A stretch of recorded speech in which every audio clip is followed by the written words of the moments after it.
మరికొన్ని విషయాలన్నీ కూడా మీ అందరూ కూడా ఆలోచించాలని మీ అందరితో కూడా విన్నవిస్తూ మరికొన్ని విషయాలను కూడా మీ దృష్టికి తీసుకొస్తా ఉన్నా.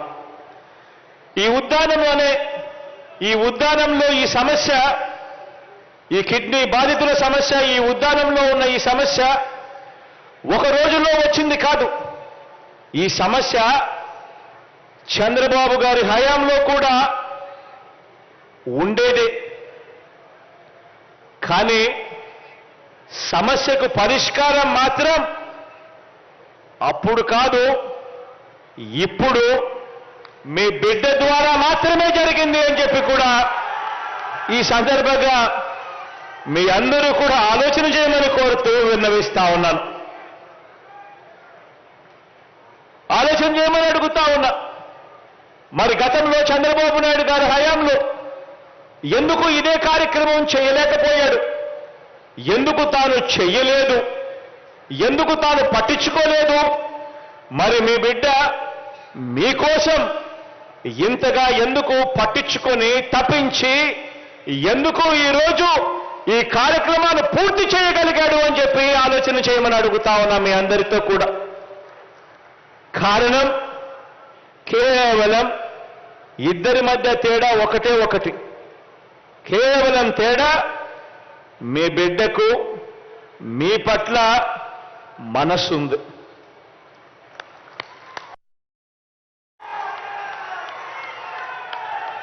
పేదవాడు ఎలా బతుకుతా ఉన్నాడు, పేదవాడిని ఎలా ఆదుకోవాలి, పేదవాడిని ఎలా తోడుగా ఉండాలి, పేదరికం నుంచి పేదవాడిని ఎలా లాగాలి, వాడి బ్రతుకులు ఎలా మార్చాలి అని తాపత్రయం మీ బిడ్డకు మాత్రమే ఉంది. తేడా ఇది అని గమనించమని కోరుతా ఉన్నా మీ అందరితో కూడా.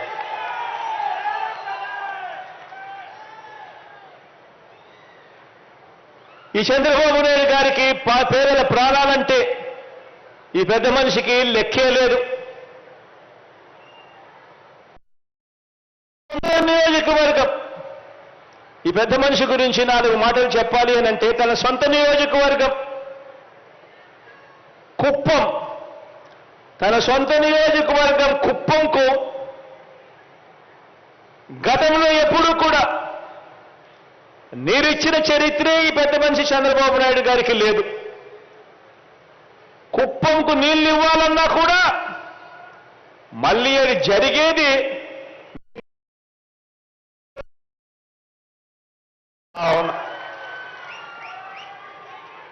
మరి సొంత నియోజకవర్గం తనని ఎమ్మెల్యేగా గెలిపించిన నియోజకవర్గాన్ని పట్టించుకొని ఈ వ్యక్తి, ఇటువంటి వ్యక్తికి ఇక ఉత్తరాంధ్ర మీద ఏం ప్రేమ ఉంటుంది, ఉద్దానం మీద ఏం మమకారం ఉంటుంది అని చెప్పి ఆలోచన చేయమని కోరుతా ఉన్నాం మీ అందరితో కూడా. ఇలా ఏ ఒక్కరి మీద కూడా మానవత్వం కానీ మమకారం కానీ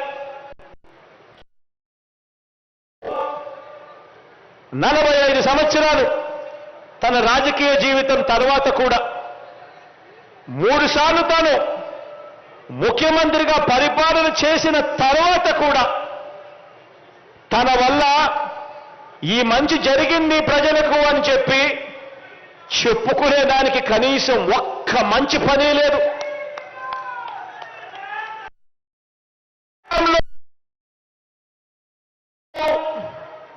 ఈ మంచి స్కీమ్ చేశాను, ఈ మంచి స్కీమ్ తీసుకురావడం వల్ల ప్రజలకు మంచి జరిగింది అని చెప్పుకునేదానికి కనీసం ఒక్క స్కీమ్ కూడా చెప్పుకునే పరిస్థితిలో లేడు. పోనీ తాను మాట ఇస్తే ఆ మాట మీద తాను నిలబడ్డాడు అని, ఆ మాట కోసం తాను ఎందాకైనా పోయాడు అని, ఆ మాట నిలబెట్టుకున్నాడు అని కనీసం చెప్పుకునేందుకు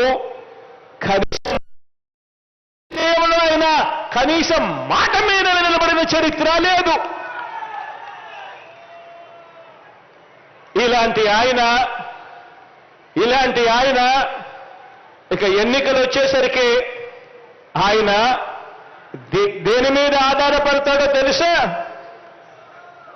ఎన్నికలు వచ్చేసరికి తాను ఆధారపడేది పొత్తుల మీద, ఎత్తుల మీద, జిత్తుల మీద, కుయుక్తుల మీద తాను ఆధారపడతాడు. ఈ పెద్ద మనిషి మరో వ్యక్తి మీద కూడా ఆధారపడతాడు.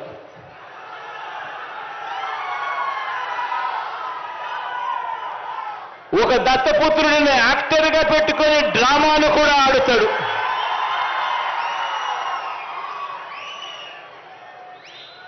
ఈ దత్తపుత్రుడు ఎవరు అనంటే,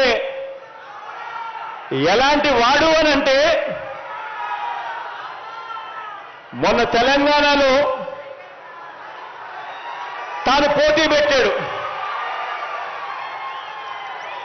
తాను తెలంగాణలో అభ్యర్థులను నిలబెడుతూ పోటీ పెడుతూ తెలంగాణలో తాను అన్న మాటలు వింటే నాకు ఆశ్చర్యం అనిపించింది. ఆ పెద్ద మనిషి దత్తపుత్రుడు అక్కడ తెలంగాణలో తాను అంటాడు, తెలంగాణలో తాను పుట్టినందుకు తెగ బాధపడిపోతున్నాను అని చెప్పి అంటాడు. తెలంగాణలో తాను పుట్టినందుకు తన దురదృష్టం అని చెప్పి కూడా అంటాడు.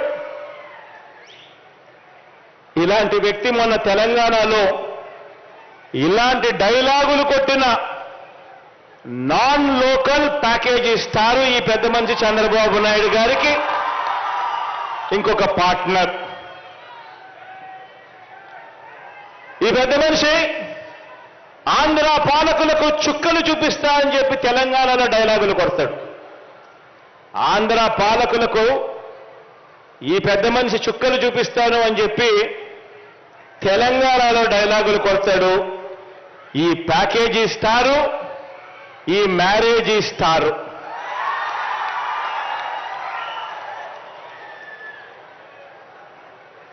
ఈ పెద్ద మనిషి పరిస్థితి, ఈ దత్తపుత్రుడి పరిస్థితి అక్కడ ఎలా ఉంది అంటే, ఆ తెలంగాణలో పోటీ పెట్టి ఇన్నిన్ని డైలాగులు ఆంధ్ర రాష్ట్రానికి వ్యతిరేకంగా కొట్టిన ఇన్నిన్ని డైలాగులకు ఆయనకు పడిన ఓట్లెన్నో తెలుసా? చివరికి అక్కడ ఇండిపెండెంట్ గా నిలబడిన చెల్లెమ్మ బర్రెనెక్కకు వచ్చిన ఓట్లు కూడా ఈ పెద్ద మనిషికి దత్తపుత్రుడికి రాలేదు.